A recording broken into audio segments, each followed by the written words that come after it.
اور غفلت تو تقویٰ کے بالکل برعکس ہے۔ اگر غفلت آ گئی تو پھر انسان کے اعمال درست ہو ہی نہیں سکتے۔ اس سلسلے میں ہم نبی صلی اللہ علیہ وسلم کی ایک حدیث کو دیکھتے ہیں۔ آپ نے فرمایا 3 افراد کی آنکھیں قیامت کے دن آگ کو نہ دیکھیں گی، وہ آنکھ جو اللہ کے ڈر سے رو پڑی، وہ آنکھ جس نے اللہ کے راستے میں پہرا دیا، وہ آنکھ جس نے اللہ تعالیٰ کے حرام کردہ امور سے نظروں کی حفاظت کی، یعنی جن چیزوں کو دیکھنے سے اللہ نے منع کیا ہے ان سے منع ہو گئی، دوبارہ ادھر نگاہ اٹھا کر نہ دیکھی۔ پھر اسی طرح نگاہ کے ساتھ ساتھ انسان کو اپنے کانوں کی حفاظت بھی کرنا چاہیے۔ اس سلسلے میں امام غزالی کہتے ہیں کہ کان کو بری بات سننے سے روکو، اس کی جن باتوں کا زبان سے نکالنا حرام ہے ان کا سننا بھی حرام ہے، یعنی غیبت کرنا اگر حرام ہے یا جھوٹ بولنا حرام ہے تو پھر جھوٹ کا سننا اور غیبت کا سننا اور اسی طرح باقی گناہ کی باتوں کا سننا بھی حرام ہے۔ اس وجہ سے اللہ نے کانوں سے جھوٹ سننے والوں اور حرام مال کھانے والوں کا ساتھ ذکر فرمایا ہے، یعنی سماعون للکذب اکالون للسحت، کہ وہ لوگ جھوٹ کے سننے والے ہیں اور حرام مال کھانے والے ہیں، کیونکہ جب انسان اپنے ایک عضو کی حفاظت نہیں کرتا تو دوسرے کی حفاظت بھی مشکل ہو جاتی ہے۔ جس دل میں اللہ کا تقویٰ ہوتا ہے اس انسان کا مزاج نہ صرف یہ کہ حرام اور گناہ کی باتوں میں دلچسپی نہیں لیتا، بلکہ فضول گفتگو اور لغو سے بھی اعراض برتتا ہے۔ قرآن مجید میں اللہ سبحانہ وتعالیٰ جنت الفردوس میں جانے والوں کی صفات بیان کرتے ہوئے ارشاد فرماتے ہیں کہ والذین هم عن اللغو معرضون، کہ وہ لوگ جو لغو سے اعراض برتتے ہیں۔ لغو ہر اس چیز کو کہا جاتا ہے جس کا نہ دنیا میں کوئی فائدہ ہے اور نہ ہی آخرت میں، یعنی بیہودہ کلام، فضول باتیں جن کا کوئی مقصد نہیں ہوتا، جس سے کوئی نتیجہ نہیں نکلتا، جس سے کسی کو کچھ فائدہ نہیں پہنچتا۔ لہٰذا ہم سب کے لیے لازم ہے کہ روزے کی حالت میں اپنے کان کو بھی ان تمام چیزوں سے محفوظ رکھیں جن سے محفوظ رکھنے کے لیے اللہ تعالیٰ نے حکم دیا ہے۔ اسی طرح کانوں کے ساتھ ساتھ زبان بھی، انسان کے بہت سے گناہ زبان سے ہوتے ہیں۔ زبان اگر پھسلتی ہے تو اس سے انسان کی زندگی بھر کے اعمال ضائع ہو سکتے ہیں۔ انسان کی عقل مندی اسی میں ہے کہ وہ سوچ سمجھ کر بات کرے۔ امام غزالی کہتے ہیں کہ زبان سے بیہودہ بات نہ کرو، جھوٹ نہ بولو، غیبت نہ کرو، چغلی نہ کھاؤ، فحش گفتگو نہ کرو، ظلم کی بات نہ کرو، جھگڑا نہ کرو، بات نہ کاٹو، خاموش رہو، اللہ کی یاد میں رہو، اللہ کی کتاب کی تلاوت کرو۔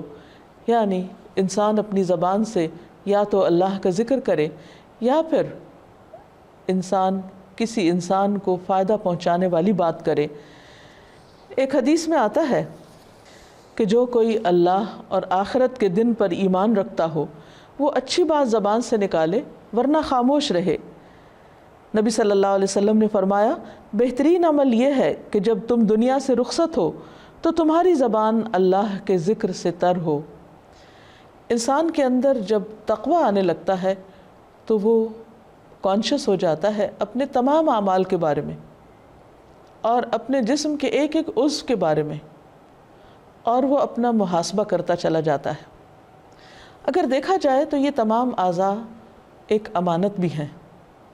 ہماری آنکھیں، ہمارے کان، اگر ان میں سے کوئی چیز تھوڑی دیر کے لیے بھی کام کرنا چھوڑ دے تو ہم کیا کر سکتے ہیں؟ اگر ہماری نگاہوں کی بینائی چلی جائے تو ہم کچھ دیکھنے کے قابل نہ رہیں، دنیا اندھیر ہو جائے۔ اگر کان سننا چھوڑ دیں تو ہماری بے بسی کا عالم دیکھنے کے لائق ہو، اور اسی طرح باقی اعضاء بھی۔ لیکن ان تمام اعضاء سے ہم اللہ تعالیٰ کا شکر اسی وقت ادا کر سکتے ہیں جب ہم ان سب کو اچھے کاموں میں لگائیں۔ تو ہم نے آنکھ، کان، زبان کی بات تو کی، تھوڑی سی بات دل کی بھی ہو جائے۔ دل تمام اعضاء کا سردار ہے۔ دل فزیکلی بھی پورے جسم کو خون سپلائی کرتا ہے، اور اسی طرح اگر دیکھا جائے تو سارے اعضاء بیسیکلی دل کی بات مانتے ہیں۔ جس چیز کو ہمارا دل چاہتا ہے ہماری نگاہیں وہی دیکھنے لگتی، جو ہمارا دل چاہتا ہے وہی ہمارے کان سنتے ہیں، جو ہمارا دل چاہتا ہے وہی ہم بولتے ہیں، جو ہمارا دل چاہتا ہے وہی ہم کھاتے پیتے ہیں۔ گویا ہماری زندگی میں دل کی حکمرانی ہے۔ اس دل کی اصلاح اگر ہو جائے تو باقی تمام حالات کی اصلاح خود بخود ہو جائے گی۔ نبی صلی اللہ علیہ وسلم نے ایک حدیث میں فرمایا کہ خبردار جسم میں ایک لوتھڑا ہے، اگر وہ درست ہو جائے تو سارا جسم درست ہو جائے گا۔ خبردار وہ لوتھڑا دل ہے۔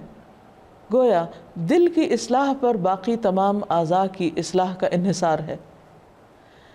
دل میں اگر ایمان ہو تو اللہ سبحانہ و تعالیٰ دل کو ہدایت دے دیتا ہے۔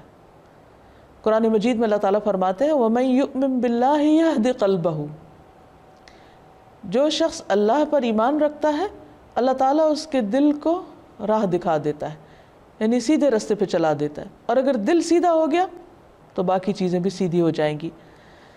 اب دل کے سیدھا ہونے کے لیے یہ ضروری ہے کہ انسان مختلف عبادات کے ذریعے اپنے آپ کی اصلاح کرے یا دل کی اصلاح کرے۔ روزہ خاص طور پر دل کی اصلاح میں اور دل کے اندر تقوی لانے میں ایک اہم کردار ادا کرتا ہے۔ انسان جب اپنی دو بڑی خواہشات یعنی بھوک اور سیکس کو کنٹرول کرنا جانتا ہے یا کر لیتا ہے یا اس پر قابو پا لیتا ہے تو یہ اس کے ارادے کی پختگی کی علامت بھی ہے۔ تو گویا اس نے دل کی خواہشات کے برعکس اللہ کی رضا کو مقدم رکھا، یعنی دل چاہ رہا ہے کہ انسان کوئی مزے مزے کا کھانا کھائے، لیکن انسان کہتا نہیں میں تو روزے سے ہوں، کچھ نہیں کھا سکتا، اور صرف اللہ کے ڈر سے وہ کچھ بھی نہیں کھاتا۔ تو اس طرح دل قابو میں آ جاتا ہے جب انسان دن میں کئی بار دل کی بات نہیں مانتا اور اس کے مقابلے میں اللہ کی بات مانتا ہے، تو دل کی ایک مسلسل تربیت ہو رہی ہوتی ہے اور دل سیدھا ہونے لگتا ہے، اور جب دل سیدھا ہونے لگتا ہے تو باقی اعمال بھی درست ہونے لگتے ہیں۔ نبی صلی اللہ علیہ وسلم نے یہ بھی فرمایا کسی آدمی کا ایمان درست نہیں ہوتا یہاں تک کہ اس کا دل درست ہو، اور اس کا دل درست نہیں ہوتا یہاں تک کہ اس کی زبان درست ہو جائے۔ روزے کی حالت میں چونکہ ہم اپنی زبان کو بھی کنٹرول کرتے ہیں، ایک حدیث کے مطابق کہ انسان لڑائی جھگڑے سے پرہیز کرے، اور اگر کوئی اس سے لڑنے لگے یا کوئی اس کو گالی دے تو وہ کہہ دے کہ ان امرؤ صائم، کہ میں تو روزہ دار ہوں، میں آپ کے غلط بات کا جواب نہیں دوں گا۔ اس طرح روزے کی حالت میں زبان کو درست کرنے کا موقع ملتا ہے۔ زبان درست ہوتی ہے تو دل درست ہوتا ہے، دل درست ہوتا ہے تو پھر انسان کا ایمان اس میں اچھی طرح راسخ ہوتا ہے، اور جب ایمان دل میں آ جاتا ہے، ایمان دل میں سج جاتا ہے، ایمان خوبصورت ہو جاتا ہے دل میں، تو پھر اس سے برے خیالات اور وسوسے اور باقی دیگر دل کی برائیاں جو ہیں وہ بھی دور ہونے لگتی ہیں۔ مثلا دل کی خرابیوں میں سب سے بڑی خرابی تو منافقت ہے، کہ انسان دل میں کچھ اور رکھے اور زبان پر کچھ اور ہو یا عمل میں کچھ اور ہو۔ فی قلوبہم مرض کہہ کر اللہ تعالیٰ نے منافقت کی بیماری کو بھی دل کی طرف توجہ دلائی کہ وہ دل میں ہوتی ہے۔ تو جب دل درست ہوتا ہے تو منافقت چلی جاتی ہے۔ اسی طرح دوسرے انسانوں کے ساتھ تعلقات میں بگاڑ عام طور پر اس وقت ہوتا ہے جب ہمارا دل ان کے لیے اچھا نہیں ہوتا، یعنی دل میں اگر حسد ہے، بغض ہے، کینہ ہے، کسی کے لیے نفرت ہے، عداوت ہے، تو پھر ہو نہیں سکتا کہ انسان اس کے ساتھ احسان کا برتاؤ کرے۔ اور رمضان تو ہمیں سبق یہ دیتا ہے کہ ہم دوسرے انسانوں کے ساتھ ہمدردی کا معاملہ کریں، ان کا خاص خیال رکھیں۔ جب خود بھوک کا تجربہ کریں تو دوسرے لوگ جو بھوکے ہیں ان کی بھوک کا بھی احساس کریں۔ لیکن اگر انسان کے دل کے اندر گرہ لگی ہوئی ہے، نفرت و عداوت ہے، تو پھر وہ دوسرے انسانوں کے ساتھ ہمدردی نہیں کر سکتا۔ اس لیے بے حد ضروری ہے کہ ہم وہ تمام چیزیں اختیار کریں کہ جس سے دل کی اصلاح ہو سکے۔ اگر دیکھا جائے تو دل کی اصلاح دراصل ہماری سوچ کی اصلاح ہے، جذبات کی اصلاح ہے، اور جب انسان کوئی بھی کام سوچ سمجھ کر کرتا ہے اور درست سوچ کے ساتھ کرتا ہے، اچھے جذبات کے ساتھ کرتا ہے، اچھی نیت کے ساتھ کرتا ہے، تو اس کی اصلاح ہوتی چلی جاتی ہے۔ اور اگر انسان اپنے دل کو آزاد چھوڑ دے اور اس پر کسی قسم کا کوئی چیک نہ رکھے اس پر نظر نہ رکھے تو پھر انسان بگاڑ کے راستے پر چل پڑتا ہے۔ نبی صلی اللہ علیہ وسلم نے فرمایا گناہ دلوں پر غالب آنے والا ہے، یعنی جب انسان غلط کام کرتا ہے تو اس کا اثر دل پر ہوتا ہے، اور اگر انسان اس کی اصلاح نہیں کرتا، اس کو صاف نہیں کرتا، تو پھر دل متاثر ہو جاتا ہے اور ایک گناہ کے بعد دوسرے گناہ کی طرف چل پڑتا ہے۔ ایک اور حدیث میں آتا ہے رسول اللہ صلی اللہ علیہ وسلم نے فرمایا مومن کی 3 چیزیں حرام ہیں، اس کا خون، اس کا مال، اور تیسرے یہ کہ اس کے بارے میں برا گمان کیا جائے۔ ہم ذرا سوچیں کہ ایک دن میں ہم کتنے لوگوں کے بارے میں کیا کیا سوچتے ہیں۔ کیا کوئی دن ایسا خالی ہے اس بات سے کہ ہم کسی کے بارے میں کچھ بھی برا نہ سوچیں؟ ٹھیک ہے، کوئی وسوسہ تو آ ہی سکتا ہے، لیکن باقاعدہ اس کو اپنے دل میں جگہ دینا اور پھر اس پر یقین کر لینا اور پھر اس پر ایکشن بھی لے لینا، اور ظن و گمان سے کام لیتے ہوئے دوسرے کے خلاف اقدام بھی کر لینا، یہ کبیرہ گناہوں میں سے ہے۔ اسی لیے قرآن مجید میں اللہ تعالیٰ فرماتے ہیں یا ایھا الذین آمنوا اجتنبوا کثیرا من الظن ان بعض الظن اثم، کہ اے لوگو جو ایمان لائے ہو بہت زیادہ گمان سے پرہیز کرو، کیونکہ بعض گمان، بعض سوچیں، بعض خیالات بھی گناہ ہوتے ہیں۔